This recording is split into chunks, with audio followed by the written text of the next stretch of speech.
Olá, estamos juntos outra vez tratando do resgate da família humana. Hoje, o sermão de número 4, vamos tratar do nascimento do filho da família. O nascimento de um filho modifica completamente a rotina familiar.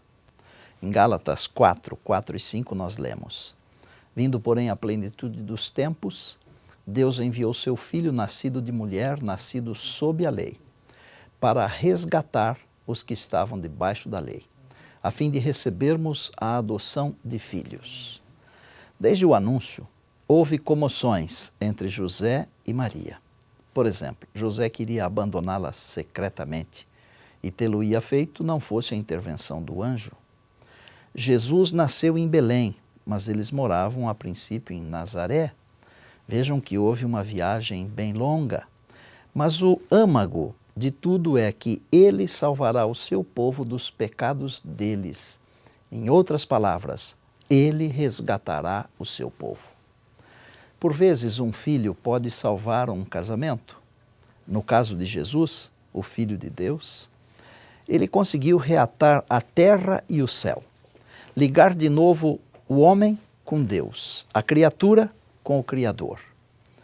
Numa família de verdade, conforme o modelo fornecido por Deus no paraíso, cada componente, isto é, cada membro da família, tem suas funções e privilégios. A presença de Deus edifica, guarda, alimenta e enriquece o nosso lar. Só em Deus podemos entender e viver a expressão uma só carne. As palavras do primeiro homem se referindo à sua companheira, carne de minha carne e osso dos meus ossos. Quando Adão descobriu que Eva havia pecado, ele escolheu morrer com ela, a ficar sem ela. É verdade que logo após o pecado, ele a culpou. O pai é o cabeça, o sacerdote do lar. A mãe é a auxiliadora, a rainha do lar. Os filhos são a herança, o legado. Educar um filho e formar uma família estão entre as maiores obras de um ser humano, pois são os filhos que levarão o legado que seus pais deixam para outras gerações. Deixa-me falar sobre alguns pais e esposos. Não é difícil imaginar Adão levando seus filhos, netos, bisnetos, etc., até a porta do jardim do Éden para contar a história da criação. Algumas gerações mais para frente, Abraão passou a vida construindo altares por onde passava, Gênesis 12, 7 e 8. Como pai e sacerdote, se preocupou com uma boa esposa para o seu filho Isaque, Gênesis 24. É claro que há exemplos na Bíblia de pais que não agiram corretamente. Mas por que estes relatos estão na Bíblia? Para mostrar que, a despeito dos nossos defeitos, podemos ser transformados pela misericórdia de Deus. Jacó, por exemplo, não agia bem ao amar mais a José do que aos demais filhos, Gênesis 37, 3. Veja, por exemplo, a diferença de reação de Jó, quando morreram seus filhos, para a reação de Davi, quando morreu Absalão. Jó louvou a Deus, enquanto Davi chorou amargamente, Jó 1, 20 e 22, 2 Samuel 18, 33, respectivamente. Agora vamos ver algumas mães e esposas. Começamos com Abigail, mulher inteligente, bonita, mas infelizmente se casou com um homem egoísta, míope e mesquinho. Nabal, descendente de Caleb, em nada semelhante ao seu antepassado tão estimado. Nabal pode ter sido rico, mas seu nome ou apelido significa bobo, tolo. E esse apelido refletia muito bem, com precisão, o seu caráter. Abigail não tentou escapar à realidade, era realista sobre sua situação. Em 1 Samuel 25, 25, nos mostra que ela não permitiu que as circunstâncias a arruinassem. Decidiu crescer onde havia sido plantada. Uma outra mulher, Jezabel, filha de Etibaal, rei sidônio, arruinou a vida do rei Acabe nos dias de Elias. E Ruth, nora querida, esposa e mãe, e Dalila, aproveitou-se da fraqueza de Sansão. Priscila ajudava seu esposo Áquila no início da igreja. E Ana, a mãe de Samuel, cuja história deve ser contada e recontada muitas vezes para servir de exemplo ainda em nossos dias. O mundo necessita de mães que o sejam não meramente no nome, mas em todo o sentido da palavra. Podemos dizer com segurança que os deveres que distinguem a mulher são mais sagrados, mais santos que os do homem. Compreenda a mulher a santidade de uma obra e, na força e no temor de Deus, assuma a missão de sua vida. Eduque seus filhos para serem úteis neste mundo e para o lar no mundo melhor. Lar Adventista 231.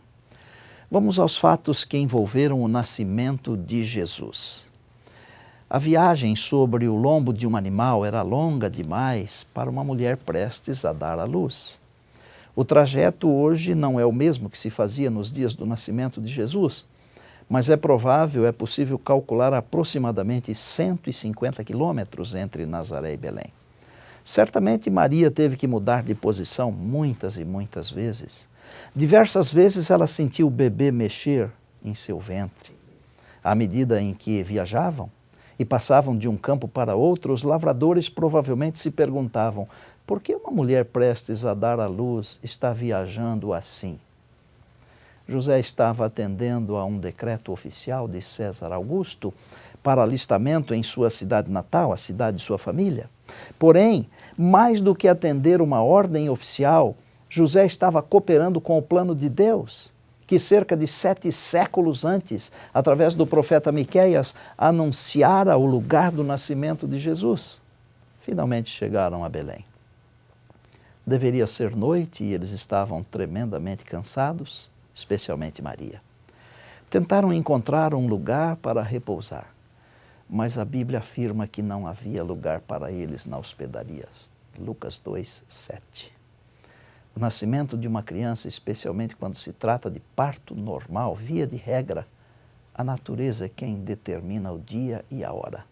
Natureza essa que obedece rigorosamente às ordens do Criador. Estando eles ali, completaram-se os dias e Jesus nasceu. A Bíblia afirma que Jesus nasceu na plenitude do tempo, Gálatas 4:4. Não foi num hospital famoso, numa maternidade, nem num hotel 5 estrelas, nem mesmo em casa, mas numa manjedoura. Naquela noite, pastores cuidavam de seus rebanhos, quando de repente um anjo do Senhor desceu aonde eles estavam e a glória do Senhor brilhou ao redor deles. E eles, como não poderia deixar de ser, ficaram tomados de grande medo. Aquele anjo veio trazer as maiores novas do universo. Eu trago novas de grande alegria para todo o povo. Hoje, na cidade de Davi, nasceu o Salvador Jesus Cristo, Senhor. Se quando nascem as crianças hoje, nós fazemos uma festa, imaginem ao nascer para este planeta o Filho de Deus. Nada menos que um coral de anjos cantando glória a Deus nas maiores alturas e paz na terra aos homens a quem Ele quer bem.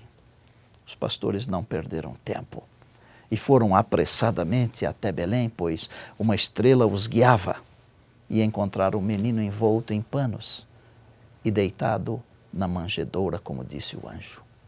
Vamos pensar um pouquinho sobre as informações recebidas por José e Maria. Informações estas vindas através dos pastores. Como José e Maria ficaram sabendo o que havia acontecido aos pastores e a razão por que eles vieram visitar o menino Jesus? Os pastores contaram tudo o que aconteceu durante aquela noite. O anúncio do anjo, o canto do coro celestial e o aparecimento da estrela. Há também o relato bíblico da visita dos magos. Nós não sabemos quando foi a visita dos magos, mas sabemos que os reis magos vieram de longe para visitar, adorar e presentear o menino Jesus. De seus depósitos ofereceram ouro, incenso e mirra. Este episódio causou tanto que Herodes convocou os principais sacerdotes e escribas do povo para saber onde o Cristo deveria nascer. Ao que eles responderam: em Belém, conforme a profecia, Mateus 2, 3 a 6. Só é possível concluir que eles não vieram na mesma noite do nascimento, pois o texto bíblico ensina que a visita dos magos foi numa casa e não numa estrebaria, Mateus 2,11. Outro texto que colabora com o que eu estou afirmando é que Herodes, ao se vir iludido pelos magos, mandou sacrificar todos os meninos de 2 anos para baixo. Mateus 2, 16 a 18. O que mais importa deste fato é que no Oriente não se visitava um príncipe ou um alto oficial sem levar um presente como homenagem. E mais, os presentes recebidos dos magos custearam a viagem de fuga para o Egito, quando dá ordem de matança dos inocentes. Está no Desejado, página 65. Não podemos deixar de mencionar o fato de os pais de Jesus, Maria e José, cumprirem com as leis da sua religião, pois eram fiéis ao seu Deus. Primeiro levaram o menino para ser circuncidado ao 8º dia e algumas semanas depois o apresentaram ao Senhor no templo, cumprindo a ordem de Deus de que todo o primogênito deveria ser consagrado ao Senhor. Eram pobres e, portanto, não podiam oferecer um animal de porte maior em sacrifício, mas, seguindo os costumes, ofereceram 2 pombinhos. Há 2 detalhes mais que eu quero comentar sobre a ida de Jesus ao templo para cumprir com a lei do Senhor.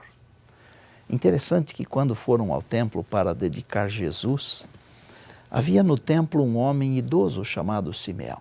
A esse servo Simeão, Deus havia prometido que veria a salvação de Israel antes de morrer. Simeão era um homem piedoso, justo e que esperava a consolação de Israel. As palavras de Simeão são de profundos significados. Agora, Senhor, podes despedir em paz o teu servo, segundo a tua palavra, porque os meus olhos já viram a tua salvação, a qual preparaste diante de todos os povos, luz para a revelação aos gentios e glória para o teu povo Israel. Lucas 2, 29 a 32. Também desejo mencionar que Simeão fez uma profecia para a mãe do menino, afirmando que ele dividiria os povos e uma espada traspassaria o coração de Maria. O outro detalhe que desejo mencionar é o fato de uma senhora idosa chamada Ana, que era profetisa, aos 84 anos de idade, viúva há décadas, mas regozijava-se a respeito do menino e dele falava com alegria a todos que esperavam a redenção de Israel. Nem sempre valorizamos os nossos velhinhos, mas eles são muito importantes. Quando cristãos, eles carregam a sabedoria de Deus. Quero compartilhar uma mensagem que está no 1º capítulo do Evangelho segundo João.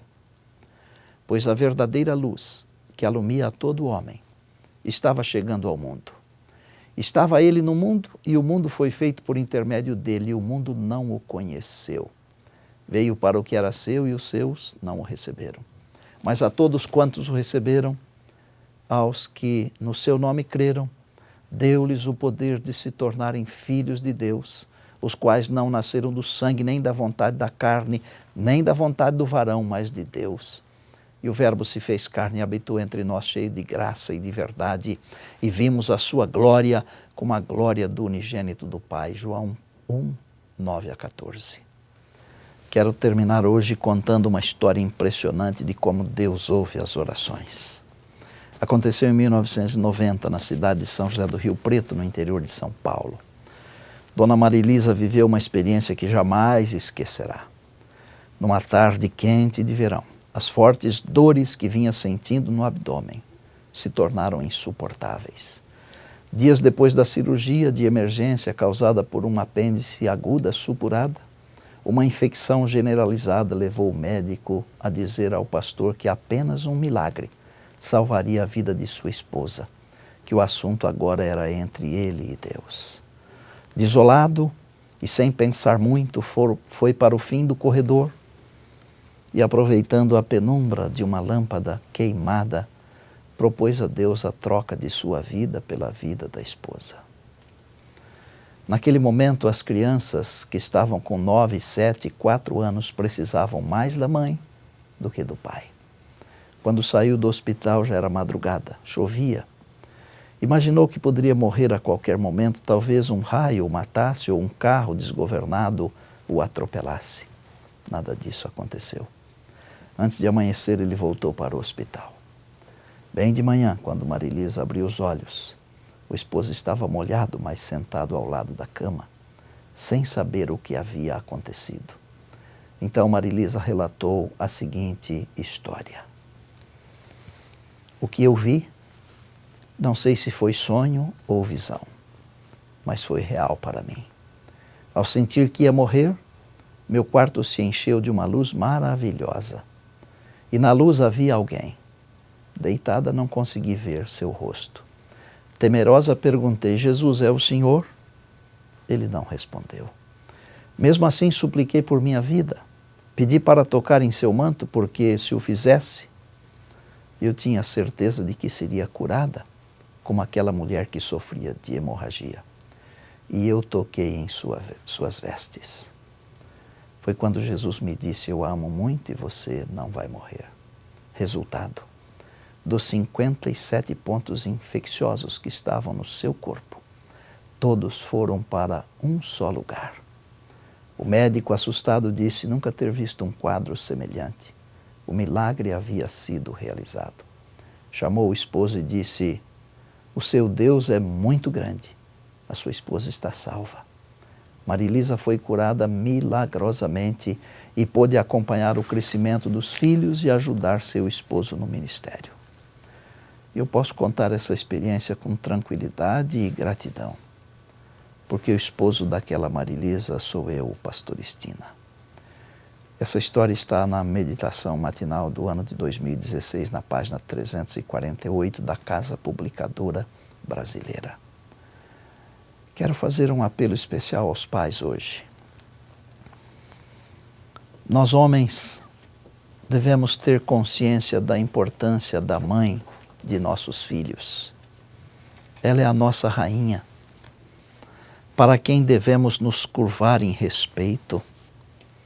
Se hoje os filhos não obedecem mais, em parte é por culpa nossa, que não valorizamos a mãe deles como deveria.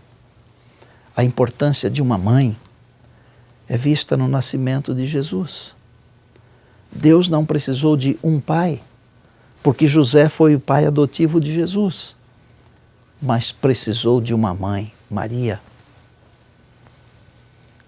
Hoje eu quero orar em favor das mães e pedir que Deus abençoe estas mulheres maravilhosas.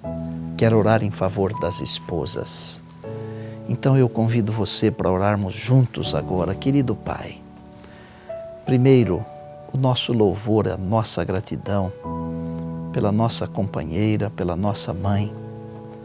Obrigado por essas mulheres tão maravilhosas que fazem diferença na nossa vida e na vida dos nossos filhos. Ensina-nos a amar essas mulheres com o amor que vem de Deus e que nós as respeitemos e as valorizemos de tal maneira que os nossos filhos sintam ser ela a rainha do nosso lar. Pedimos a Tua bênção não só sobre as esposas e mães, mas sobre todas as meninas, as mulheres da nossa comunidade. E eu sei que o Senhor não vai abençoar só as mulheres, o Senhor vai abençoar também os homens. Abençoa-nos a todos, porque nós te pedimos, em nome de Jesus, o Teu Filho amado, o nosso Senhor e Salvador. Amém.